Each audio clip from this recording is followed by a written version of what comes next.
Buenas noches. Buenas noches.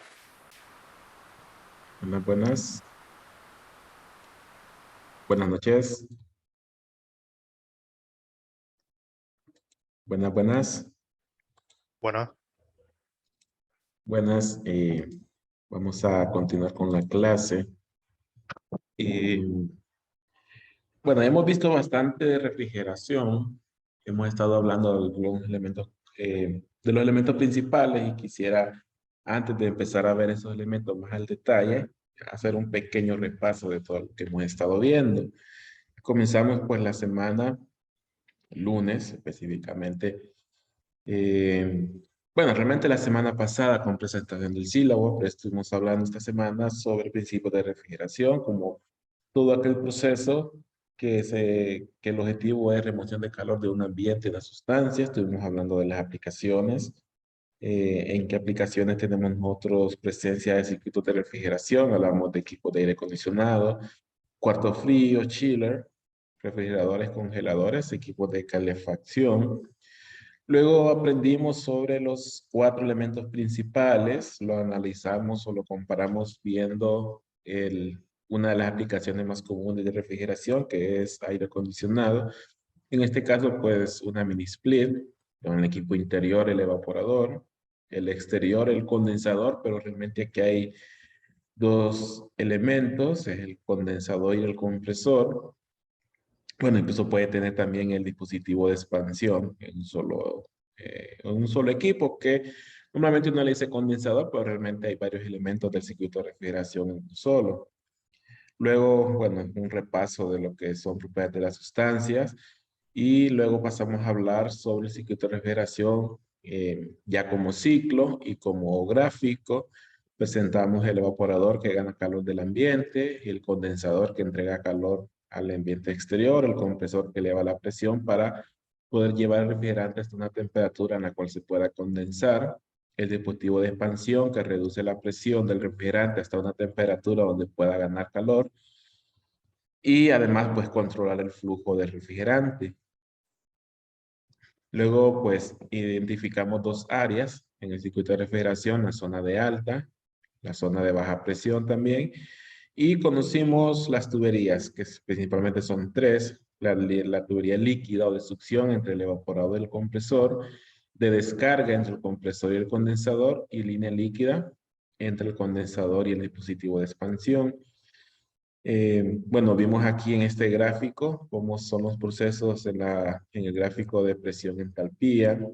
Eh, Hablamos un poco de que esta pequeña franja que se ve aquí en el punto B por afuera de la campana es el sobrecalentamiento, y este en el punto F por afuera de la campana también, esta pequeña franja es el subenfriamiento.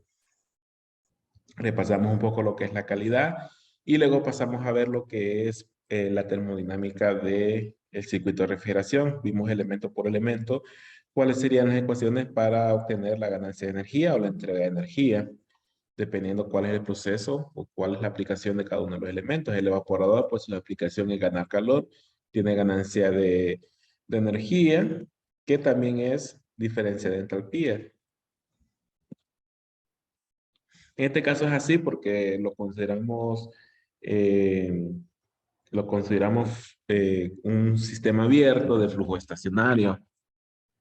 Aparte de eso, el evaporador, pues, condiciones ideales debe ser un proceso que no hay transferencia de calor hacia los alrededores y no hay consumo ni producción de trabajo.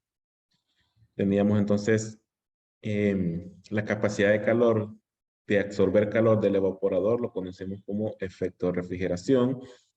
Luego vimos el compresor, eleva la presión hasta una temperatura a la cual se pueda condensar el refrigerante, y su trabajo o calor de compresión agregado al circuito de refrigeración, pues es diferencia de entalpías también, y que esta misma lo podemos conocer como trabajo del compresor. Y si lo queremos ver como potencia, la potencia teórica sería ese trabajo del compresor por el flujo másico. Vimos también el condensador, que sería lo contrario al evaporador, pero a unas presiones más altas, donde el calor que desecha sería el calor de rechazo, diferencia de entalpía de entrada menos salida.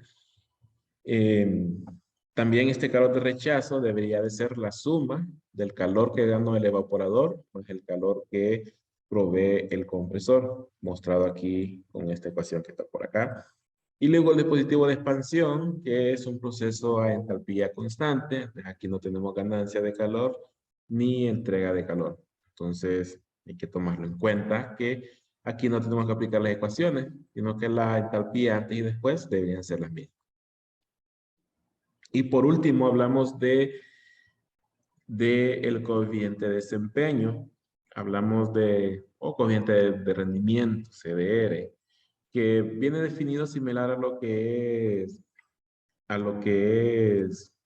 similar a lo que es la eficiencia térmica, pero en este caso nos da un valor mayor que 1, entonces le cambiamos un poco el nombre. Solo permítanme un momento.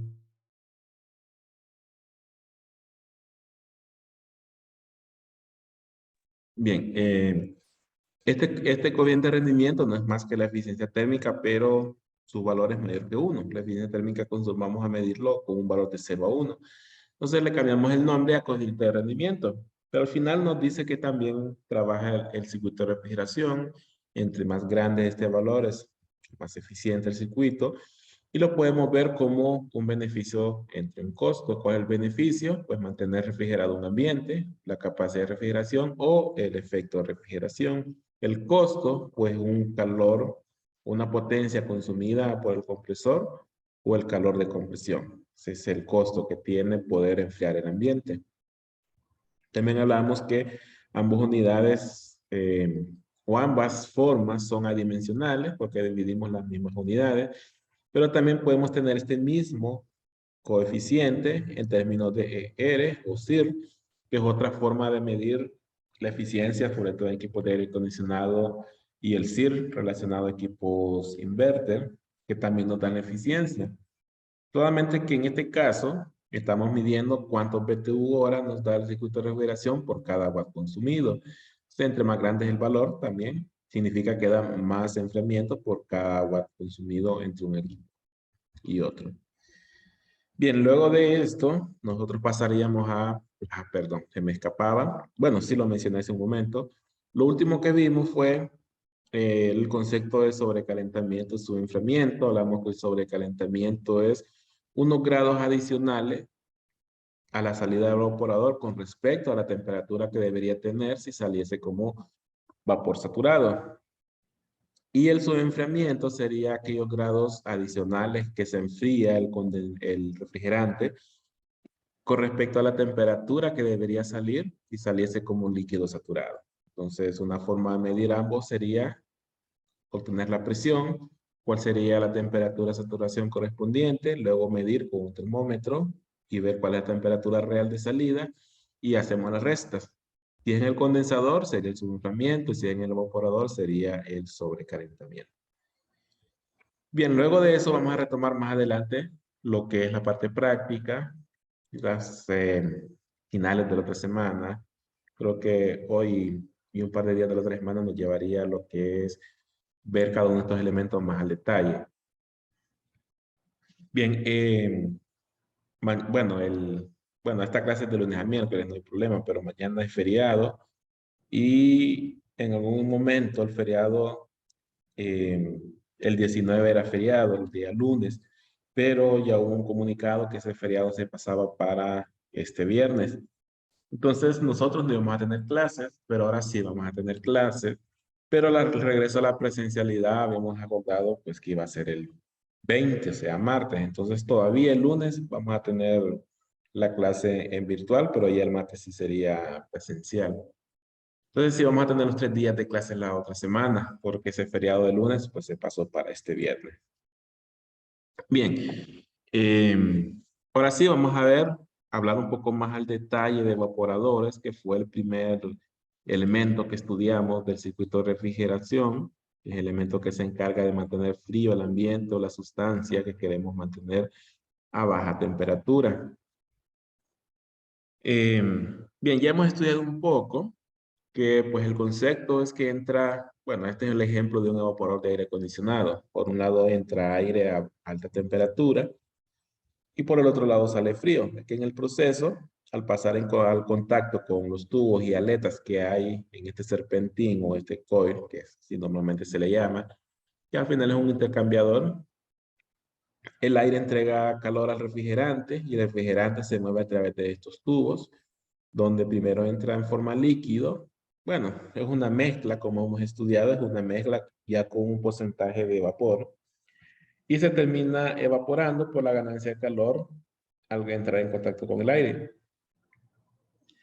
Y luego pues sale como vapor por el otro extremo, que también, como hemos estudiado, como vapor sobrecalentado, que es para lograrlo pues se hace un recorrido adicional en la longitud de las tuberías. Pero vamos a ver primero qué tipo de vapores tenemos. Nosotros podemos tener, bueno, podemos clasificarlo de dos formas. Al final los evaporadores son intercambiadores, intercambian calor entre el aire y el refrigerante. Entonces hay dos formas de lograr ese intercambio que sirve para clasificar los evaporadores. Uno de ellos es según la cantidad de refrigerante. En sí hace referencia a la cantidad de refrigerante que entra y cuando se evapora por completo. Tenemos dos tipos, expansión seca y los inundados. Esto es según la cantidad de refrigerante. Y según la superficie, pueden ser tubular o puede ser de placas. Y eso hace referencia a esos intercambiadores que estudiamos en termodinámica y en transferencia de calor.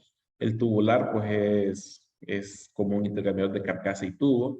Y el de placas, pues, un intercambiador que solo tiene unas láminas y en medio unos canales por donde se mueve el refrigerante. Eh, Vamos a comenzar con este tipo primero. Los de expansión seca, inundados, que es la clasificación de evaporadores según la cantidad de refrigerante.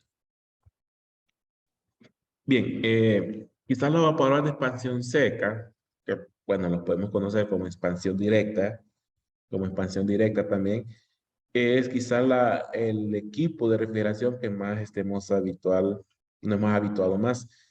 Los equipos de aire acondicionado, las unidades mini split, split ducto, unidades paquete, los equipos de refrigeración que cuentan con evaporador y condensador, eh, en cuartos fríos comúnmente son expansión seca o expansión directa. Entonces, ese tipo de equipo caería en la clasificación de expansión seca. ¿Pero a qué se refiere expansión seca? Lo que se refiere es que todo el refrigerante que entra por este dispositivo, al moverse por el evaporador, todo se convierte en vapor. No queda un espacio o un recipiente con líquido que no se haya evaporado, sino que todo lo que entra se termina convirtiendo en vapor. Entonces, por eso es que se le llama expansión seca. Digamos que es lo contrario a una expansión inundada. Entonces, esta es una expansión seca. Todo el refrigerante que pasa del dispositivo de expansión, 100% sale convertido en vapor. Caso contrario fuese que de lo que entra, una parte se quedara aquí en algún recipiente, en algún recibidor, y solo otra parte termina saliendo como vapor.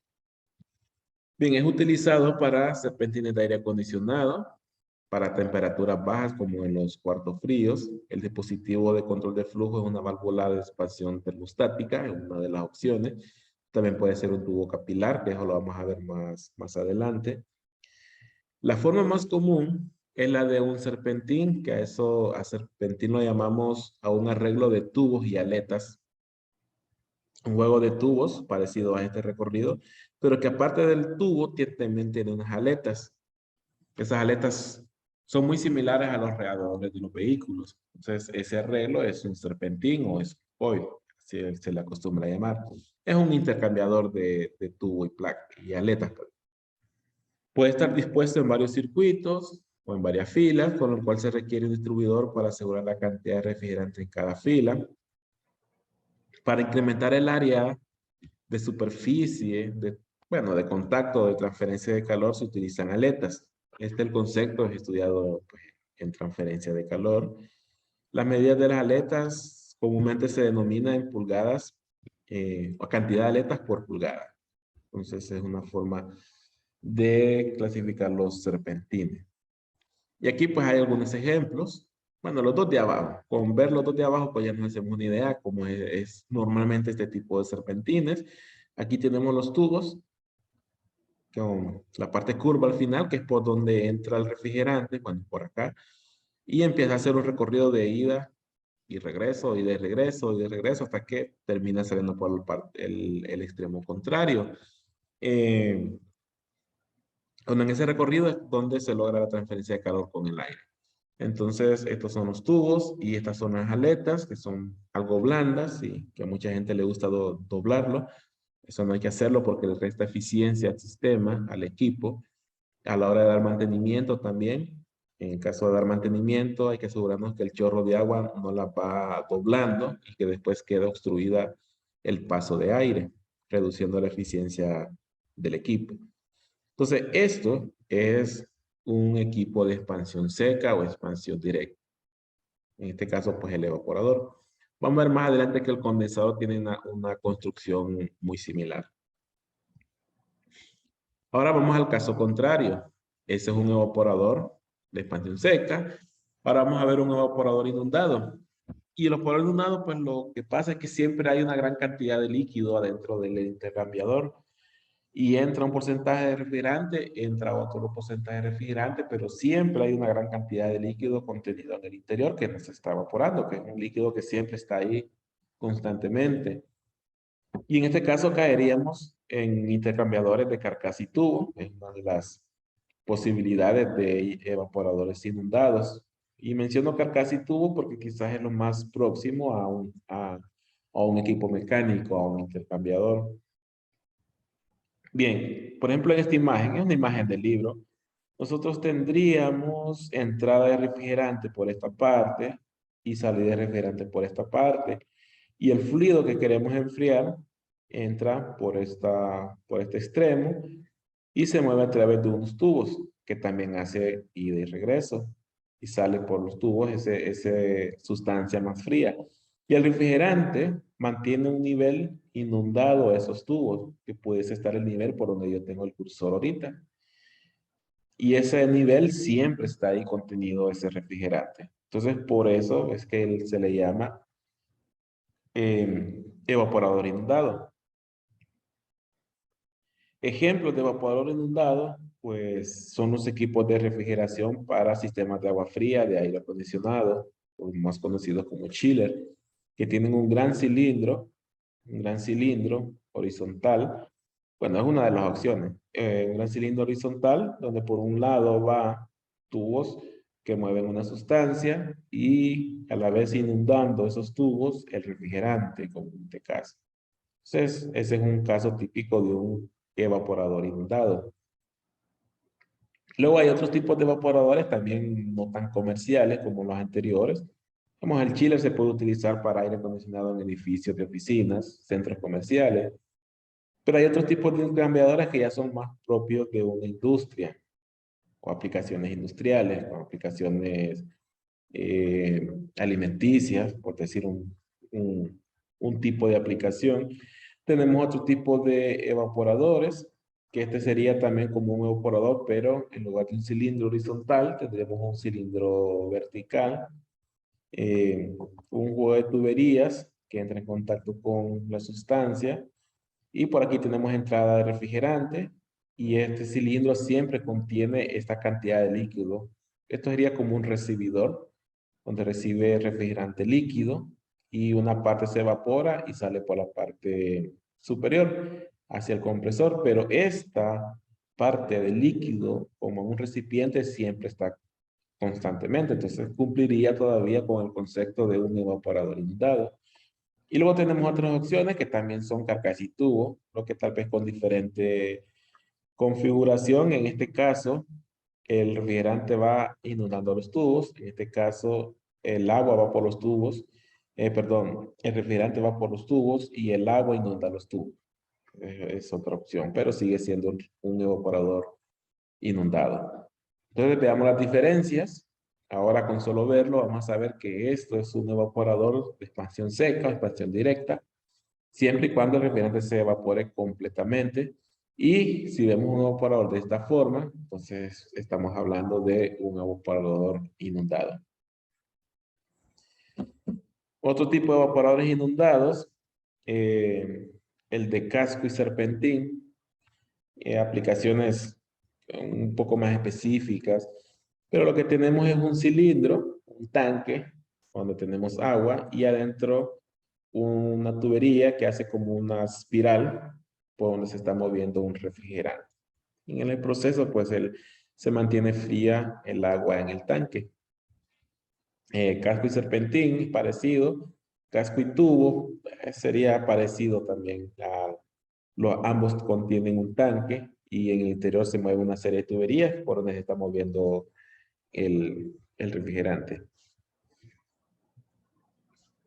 Hay un tipo de enfriadores de placas que, bueno, estos ya son de la segunda clasificación, se me había escapado mencionar eso. Teníamos dos tipos de clasificación, una según la cantidad de refrigerante y otra que es tubular o de placas. Entonces, esta sería expansión seca según cantidad de refrigerante. Eso es un evaporador inundado según cantidad de refrigerante y aquí caeríamos ya según la forma, según la superficie. En este caso es casco y serpentín o casco y tubo. Ambos pues lo que tienen es un cilindro y una serie de tuberías. Pero también está el de placas. Un caso de ejemplo podrían ser los refrigeradores, que las tres paredes del refrigerador trabaja como evaporador. Y lo que tienen esas paredes de refrigeradores, dos placas que se unen una contra la otra, y estos canales que se ven aquí forman el recorrido del refrigerante, como simulando un tubo. Entonces, esta sería una aplicación de un evaporador de placa.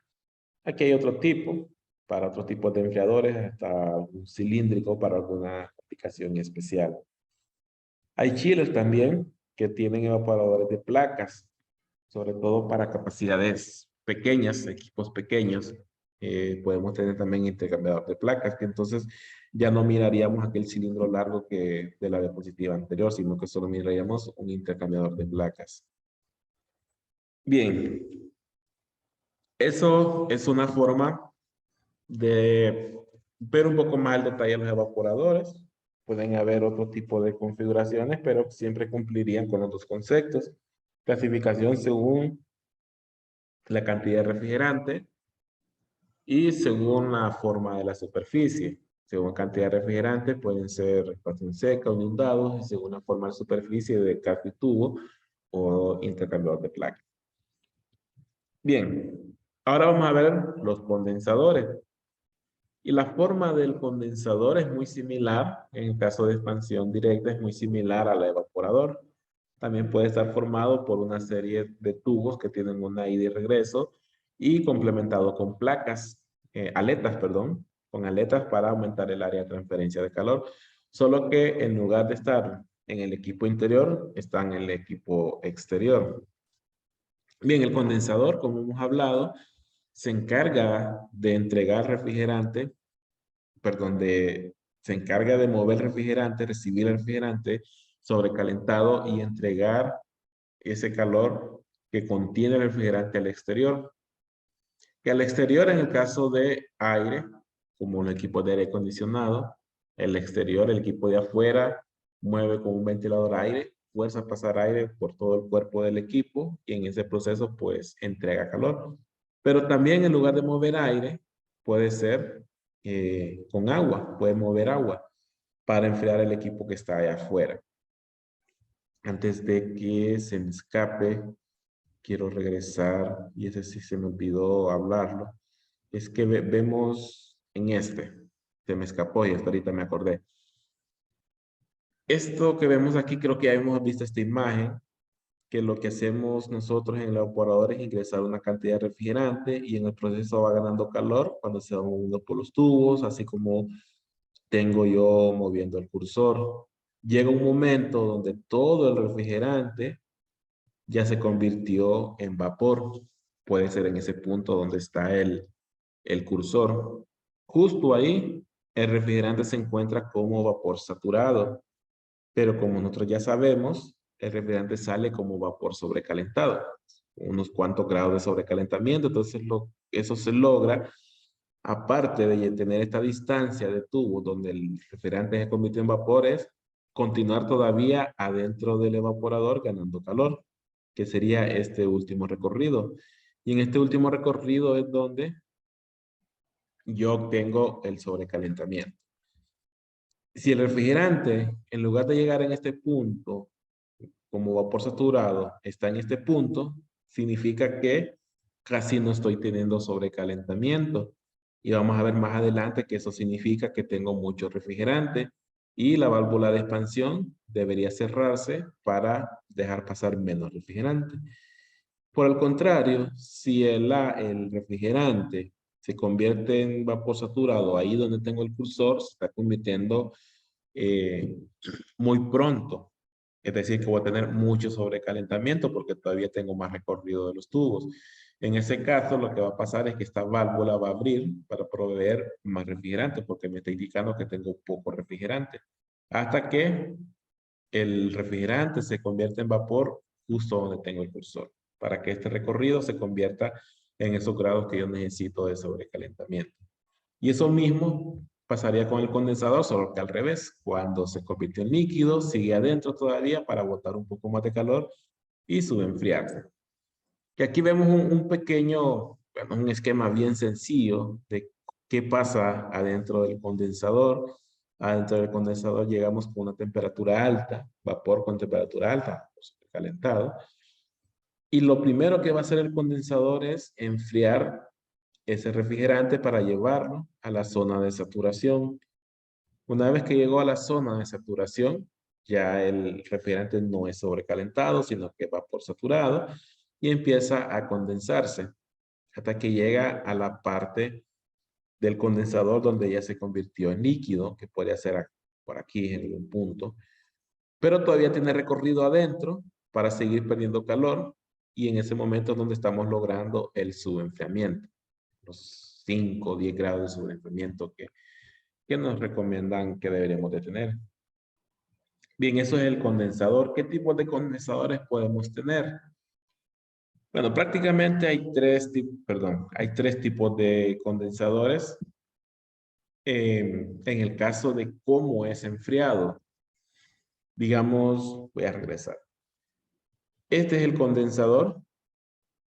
Hablando del intercambiador que entrega calor, yo fuerzo mediante un equipo mecánico como un ventilador el paso de una sustancia que va a ganar ese calor que está rechazando el condensador. Que como mencionaban nuestros equipos de aire acondicionado, es un ventilador que fuerza pasar aire. Ese tipo de condensador, como yo estoy moviendo aire, se le llama condensador enfriado por aire. Pero también yo pudiese tener un condensador donde yo tengo una bomba y obligo a pasar agua. Pero en ese caso yo tendría un condensador enfriado por agua. Entonces podríamos tener dos tipos de condensadores por ahorita, uno enfriado por agua y uno enfriado por aire. Su concepto viene pues de lo que acabamos de hablar. ¿Cómo rechaza el calor? Si rechaza el calor hacia una sustancia exterior y esa sustancia es aire, pues es enfriado por aire. Esa sustancia es agua, pues será enfriado por agua. Bueno, y por último, había un condensador especial, el condensador evaporativo, donde se aprovecha la evaporación de una sustancia para enfriar el condensador. En sí lo que se aprovecha es, para yo poder evaporar una sustancia, esa sustancia tiene que ganar calor para poderse evaporar. Entonces, en los condensadores evaporativos, esa sustancia, para poderse evaporar, toma calor del refrigerante que va adentro del condensador. Entonces, la sustancia que va dentro del condensador, que es un refrigerante, se condensa porque está entregando calor. Pero la sustancia que está por afuera se evapora porque está ganando calor. Entonces, eso es el condensador evaporativo, que lo vamos a ver más adelante para entender un poco mejor la diferencia. Por ahorita, el condensador, donde nosotros hemos estado más acostumbrados, como los condensadores de los equipos de aire acondicionado, ese tipo de condensador cae en la categoría de condensador enfriado por aire. En eso caería pues esos tipos de equipos. Bien, condensadores enfriados por agua. Hay de varias formas. Uno de ellos es de doble tubo. Que lo que tenemos es un tubo adentro de otro tubo. Digamos que es un doble tubo. Tenemos un tubo dentro de otro tubo. En este caso, en esta imagen, tenemos entrada de agua por el tubo interior. Y por el tubo exterior tenemos entrada de refrigerante. Entonces aquí tenemos un fluido de agua entrando por abajo y subiendo. Y en sentido contrario, un fluido de vapor, vapor refrigerante. Entonces, a medida que se van moviendo, se van encontrando los fluidos, se va dando la transferencia de calor, en este caso del refrigerante hacia el agua. Que en este caso, pues es como llamar agua de enfriamiento o agua de condensación. A veces lo llaman agua de condensación en los proyectos, a veces lo llaman agua de enfriamiento. Bien, aquí hay algunas imágenes de la forma de este tipo de intercambiadores. En este caso, una espiral. Aquí vemos que en cada extremo tiene dos conexiones. Por uno va una sustancia, por el grande va otra sustancia. Entonces, ahí tenemos cómo sería más o menos este intercambiador. Bombas de calor son utilizadas. Condensadores de refrigerante variable, creados por agua, también es otra aplicación para este tipo de condensador. También tenemos otro tipo de condensador enfriado por agua, que es el de casco y tubo. Y este sería como el equivalente al evaporador inundado de casco y tubo, o de carcasa y tubo. También es inundado. Tenemos entrada de un refrigerante por un extremo. Bueno, en este caso está entrando por acá. Y por este lado está saliendo el refrigerante ya en estado líquido. Y por aquí hay un nivel de líquido subenfriado. Y por otro lado tenemos entrada de la sustancia que se encarga de enfriar a este refrigerante, que en este caso también es agua. Entonces, cae en la categoría de condensador enfriado por agua, solamente que en el caso de casco y tubo. Y también una de las aplicaciones muy común son los equipos enfriadores de agua, bueno, valga la redundancia, de agua fría para equipos de aire acondicionado, sistemas de aire acondicionado. En el caso de tener dos cilindros, uno es el evaporador y otro es el condensador eh, en estos tipos de equipos. Entonces, así lo pudiésemos identificar. Si sabemos que es un enfriador de agua y tiene dos cilindros, no me equivoco en esta imagen, este es el evaporador y este es el condensador. El evaporador va ya al compresor que está por acá arriba y después del compresor sale al evaporador que está acá abajo, al condensador, perdón, que está acá abajo. Por un punto está el dispositivo de expansión y regresa al evaporador. Bien, este es un condensador enfriado por agua. Aquí tenemos otro tipo. Este sería como el equivalente al de casco y tubo, al evaporador de casco y tubo. Un cilindro también y adentro una serie de tubos, en este caso de forma espiral. Es como un calentador de agua, solo que en vez de calentar está enfriando. Bueno, sí, el agua se calienta porque está ganando calor. Y está ganando calor del refrigerante. Entonces podría caer como en la categoría de calentador de agua. Y luego tenemos los condensadores enfriados por aire, que estos serían los equivalentes a los evaporadores enfriados a los evaporadores de expansión directa. También es un serpentín con un tubo de ida y regreso y una serie de aletas para ayudar a la transferencia de calor. Esto es un equipo típico para cuartos fríos, para cámaras frigoríficas o espacios a baja temperatura. Este es un condensador típico. En supermercados o restaurantes deberíamos tener de estos condensadores en algún lado, escondidos posiblemente. Bien, creo que por hoy nos quedaríamos hasta los condensadores. Creo que sí haría falta tal vez agregar un par de imágenes más de condensadores enfriados por aire. Creo que solo esta imagen estaríamos un poco cortos. Voy a agregarlos ahí como para verlo el lunes.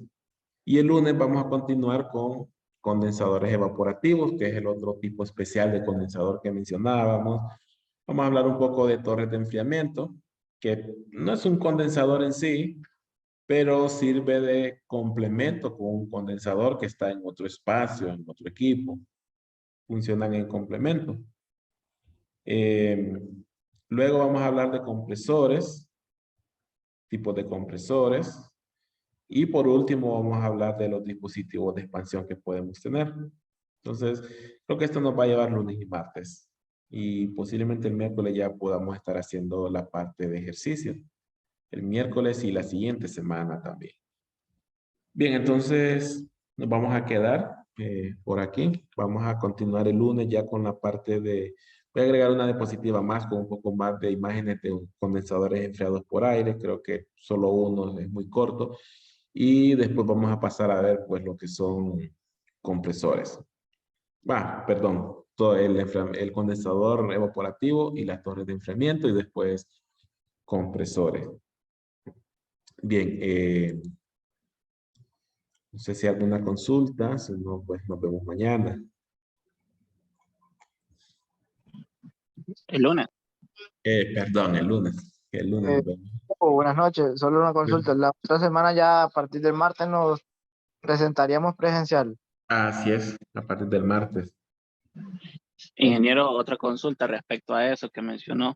Ya no se grabarían las clases, me imagino. No, ya no. Ok.